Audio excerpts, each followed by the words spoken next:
Good morning વિદ્યાર્થી મિત્રો. ધોરણ 11ના નામાના મૂળતત્વ વિષયના વર્ગોમાં આપ સૌનું સ્વાગત છે. મિત્રો, આપણે આજે ખાસ આમનોંધ પ્રકરણ અંતર્ગત વિશિષ્ટ પ્રકારના વ્યવહારો કે જે અન્ય પેટા નોંધમાં નોંધાતા નથી તે અંગે અભ્યાસ કરવાના છીએ. મિત્રો, ગત વિડીયોમાં આપણે ખાસ આમનોંધ પ્રકરણ અંતર્ગત જુદી જુદી આમનોંધ અંગે ઉદાહરણ નંબર 1નો અભ્યાસ કરેલો હતો. આજે આપણે આ વિશિષ્ટ વ્યવહારો પૈકી ઉદાહરણ નંબર 2નો પણ અભ્યાસ કરીશું. મિત્રો, અમુક વિશિષ્ટ પ્રકારના વ્યવહારોની નોંધ અન્ય કોઈ પેટા નોંધમાં કરવામાં આવતી નથી, તેથી તેમની ખાસ આમનોંધ લખવામાં આવે છે. એટલે કેટલાક એવા વિશિષ્ટ પ્રકારના વ્યવહારો હોય કે એ વ્યવહાર કોઈ પેટા નોંધમાં ન નોંધાતો હોય તેવા વ્યવહારો માટે મિત્રો ખાસ આમનોંધ કરવાની થાય.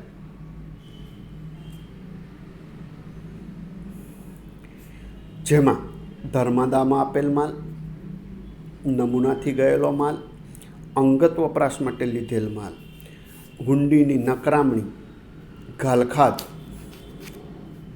લેણી હુંડી વેચાણ શેરો કરવામાં આવે, આગ, અકસ્માત, ચોરીથી થયેલ માલનું નુકસાન અને ઘસારો. સામાન્ય રીતે મિત્રો અહીંયા 8 મુદ્દા તમને આપેલા છે કે આવા પ્રકારના વ્યવહારોની નોંધ કોઈ પેટા નોંધમાં થતી નથી, અને કોઈ પેટા નોંધમાં આવા વ્યવહારોની નોંધ ન થાય એટલે મિત્રો આપણે એની માટે ખાસ આમનોંધ જ લખવી પડે. કારણ કે આપણે થિયરીમાં પણ જોયું છે કે જે વ્યવહારો પેટા નોંધમાં સમાતા નથી તેવા વ્યવહારો માટે ખાસ આમનોંધ લખવામાં આવે છે. તો મિત્રો, હવે આપણે આ માટે ઉદાહરણ નંબર 2 જોઈશું. ઉદાહરણ નંબર 2માં આપણને જણાવેલું છે કે નીચેના વ્યવહારો પરથી શ્રી અમરનાથના ચોપડે આમનોંધ લખો.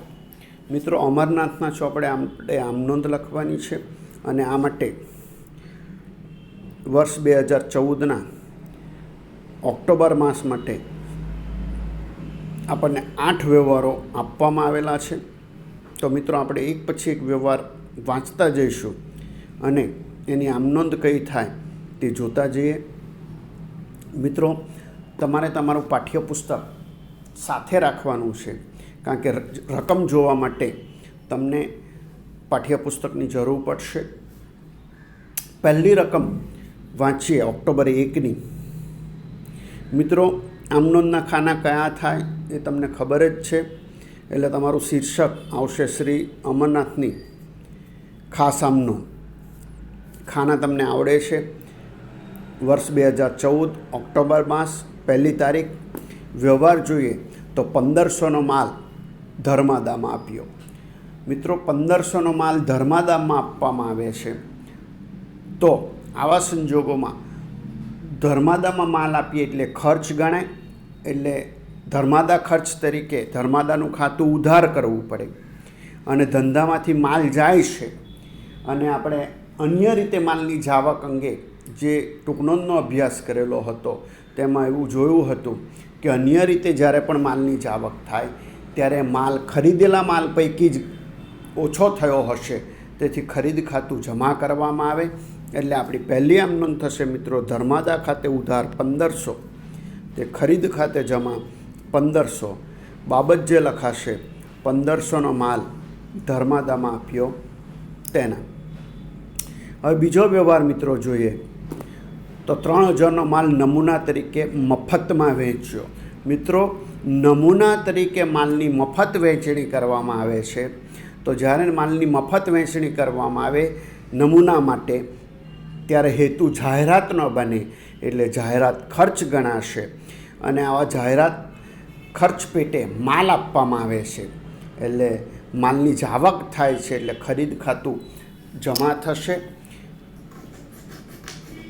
એટલે આપણી મિત્રો આમનોંધ થશે જાહેરાત ખર્ચ ખાતે ઉધાર, તે ખરીદ ખાતે જમા 3000. બાબત જે લખાશે 3000નો માલ નમૂના તરીકે મફત વેચ્યો તેના. હવે મિત્રો ત્રીજો વ્યવહાર જોઈએ.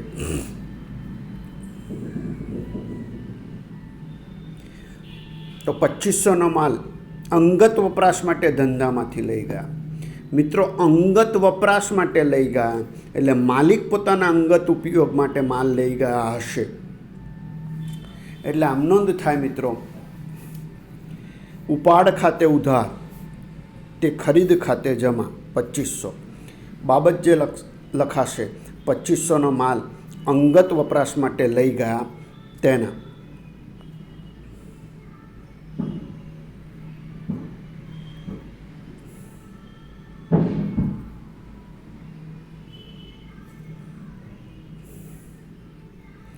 હવે મિત્રો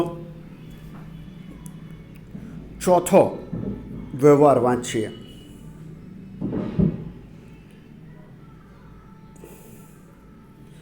તો ચોથો વ્યવહાર છે 4000ની હુંડી જે પ્રિયંકાએ સ્વીકારી હતી તે પાકતી તારીખે નકરાય.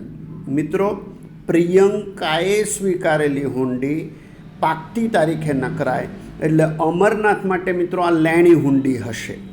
અને જ્યારે મિત્રો પ્રિયંકાએ આ હુંડી સ્વીકારી હશે ત્યારે આમનોંધ ભૂતકાળમાં લખાઈ હશે લેણી હુંડી ખાતે ઉધાર તે પ્રિયંકા ખાતે જમા. હવે મિત્રો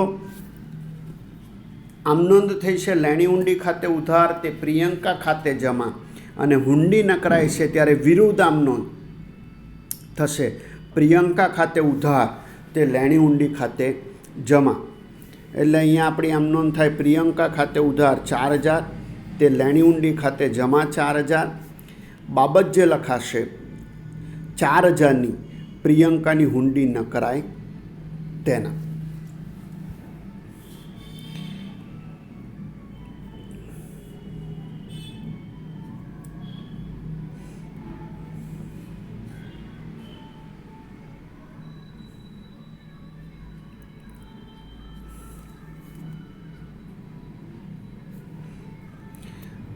હવે મિત્રો 5 તારીખનો વ્યવહાર જોઈએ.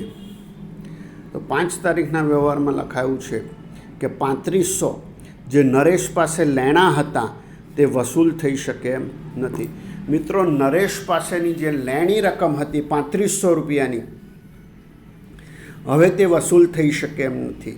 એટલે એ નાણાં નરેશ પાસેથી હવે મળવાના નથી. એટલે મિત્રો આગળ આપણે પારિભાષિક શબ્દોની અંદર શીખી ગયા છીએ કે લેણી રકમ જે હોય દેવાદાર પાસે, એ દેવાદાર પાસેની લેણી રકમ જો વસૂલ થઈ શકે એમ ન હોય તો આવી રકમને ઘાલખાદ તરીકે ઓળખવામાં આવે છે. એટલે આ ઘાલખાદની રકમ એ નુકસાન ગણાય. અને મિત્રો ઉપજ ખર્ચ ખાતાના નિયમ મુજબ નુકસાનનું ખાતું ઉધારવામાં આવે અને દેવાદારનું ખાતું એટલે કે જે વ્યક્તિ પાસે લેણું હોય તે વ્યક્તિનું ખાતું જમા કરવામાં આવે.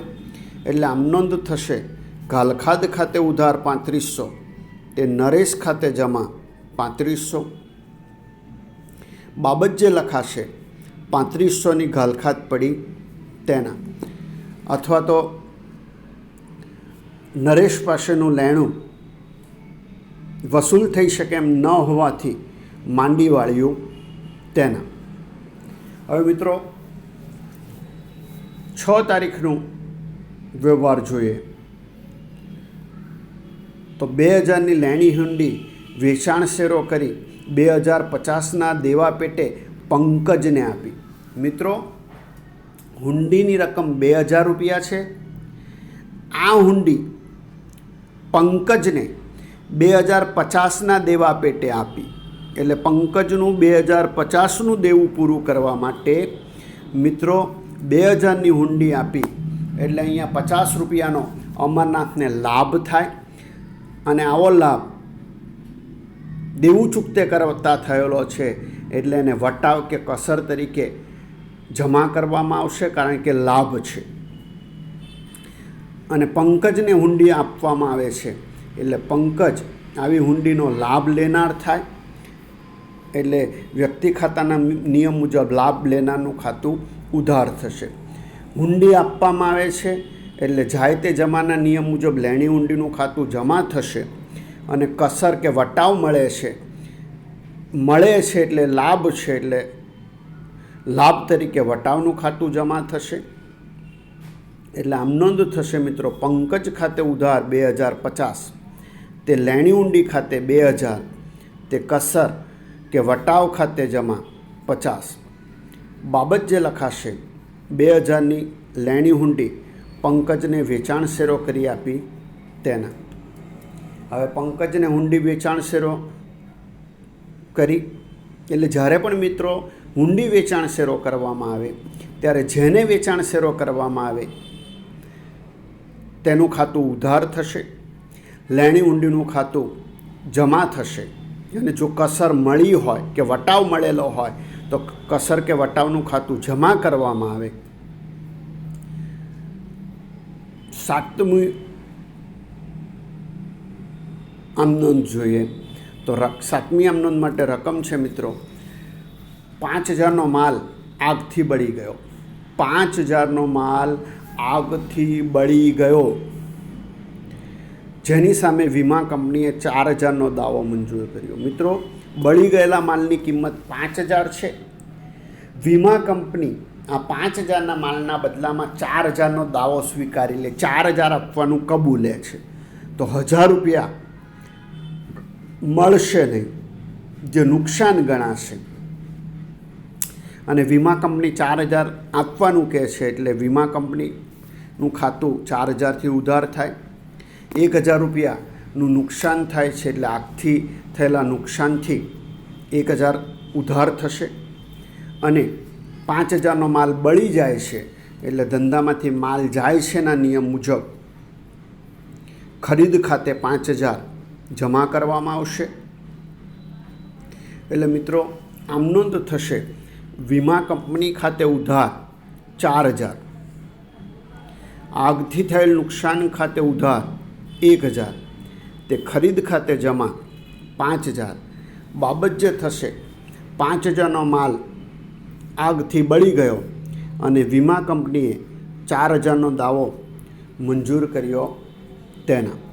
મિત્રો, આમ નોંધ આપણે આમ નોંધ પ્રકરણમાં શીખી જ ગયા છીએ.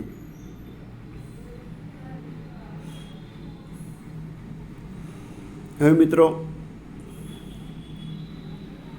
8મો મુદ્દો જોઈએ તો 8મો મુદ્દાની અંદર રકમ આપવામાં આવી છે કે 7000ની પડતર કિંમતનો માલ આપી 8000નું ફર્નિચર ખરીદ્યું. મિત્રો,